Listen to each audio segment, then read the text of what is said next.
How's it going, everybody? This is Rob of Novakast Studios back with another video, and oh my gosh, I don't know how to begin with this.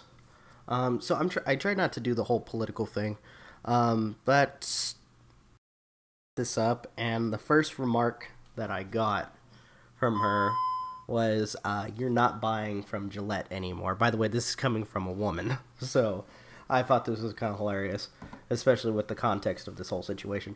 Okay, Gillette responds to controversial advert challenging toxic masculinity. Sorry, slurring my words for some reason. But I also want to point out that so far, looking at, because I have the thing here, the advert, so far has 634,000 likes and 1.1 dislikes. Holy crap. This thing has been hated to all hell. So, pretty much the advert is, as some of the people have been putting it, has been tackling the toxic, I'm using air quotes, toxic masculinity in the world. Okay. And it's just like calling men out in general that men need to be better. Which I think you'd think by now a lot of people would just assume that when it comes to a lot of the issues involving men, or let's say women, it has to go by a case-by-case basis. Everybody is different in their own way. But people can't, seem to get that. All right. There's a couple tweets that I wrote. It's about allowing men space to define masculinity for themselves. We don't set the standard for what masculinity is, even though you're kind of doing that with the advert. You know what? It's not okay to harass women. It's not okay to catcall. It's not okay to bully others. Okay? And how many of the men in the world are doing that? I mean, a lot of them, are genuinely decent people, but, what do I know? This week, Gillette, the razor brand, released an advert calling out toxic masculinity, encouraging men to hold each other accountable for bullying and sexual harassment.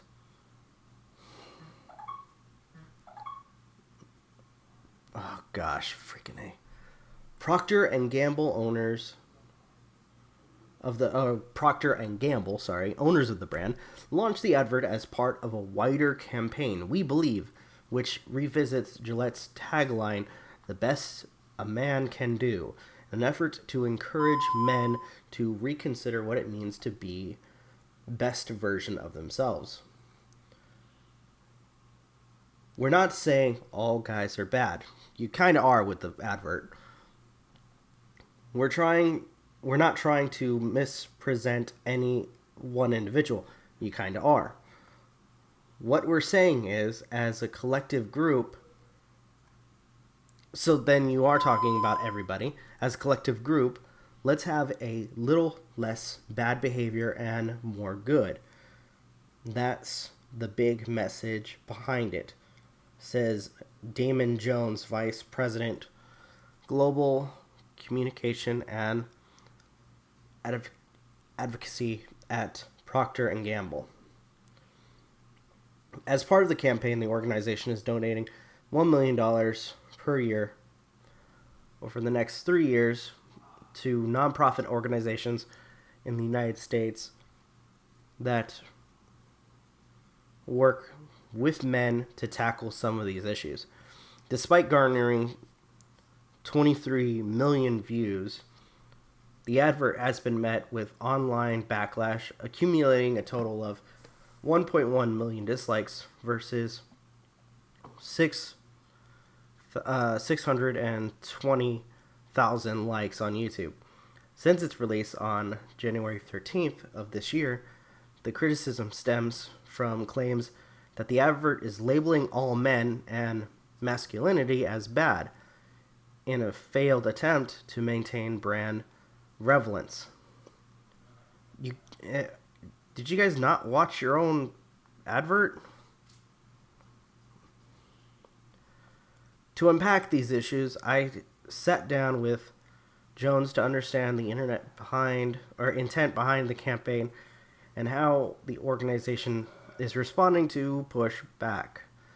Here he addresses broad criticism and shares a call to action for everyone to rethink what it means to be a man today.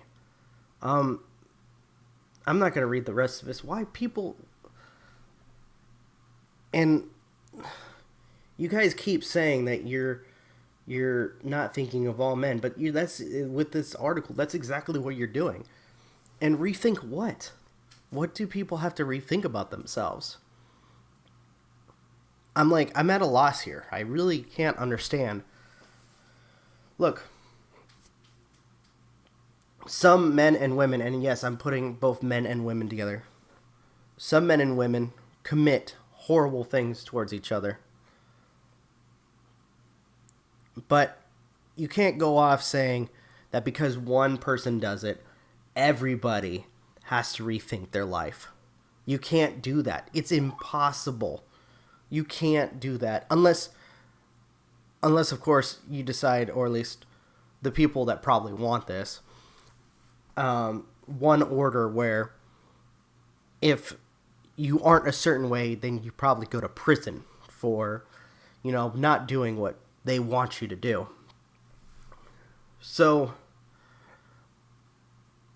with this whole thing, I ask you guys, what are your thoughts? Because I have absolutely no idea what this whole thing, and it kind of reminds me of what happened with Battlefield 5 when originally it was supposed to be a historically accurate World War II simulator shooter game, right? And instead of doing that, they did, or at least configured it into a alternate universe type of World War II setting, where you have characters who honestly, one in particular, who has prosthetics, would not be in the military, considering that they are now disabled, as well as people like Joe and others have put it, made fake stories about women who were in the war. And something I want to point out too, and Joe points this out as well, is that, and going into a little rant, that game would have, if they would have actually done their homework, there is a ton of women in history, especially during World War II, that took part, even though they weren't supposed to, because of that certain criteria or ethics back then. There were women that actually took part in the war. Real women. So, involving this whole situation, I'm at a loss because I don't understand what their goal is. Because it's physically impossible for you to try to tell everybody that they need to be better, when usually for a lot of the men, they are doing nothing wrong. So I ask you guys, what are your thoughts? I really would love to hear them. Leave your likes, dislikes, whatever. Share the video if you want. And for those who are new subscribers, please subscribe to the subscribe button, or click on the subscribe button. Thank you again. This is Rob of Novakast Studios signing off. Have a good one, and take care.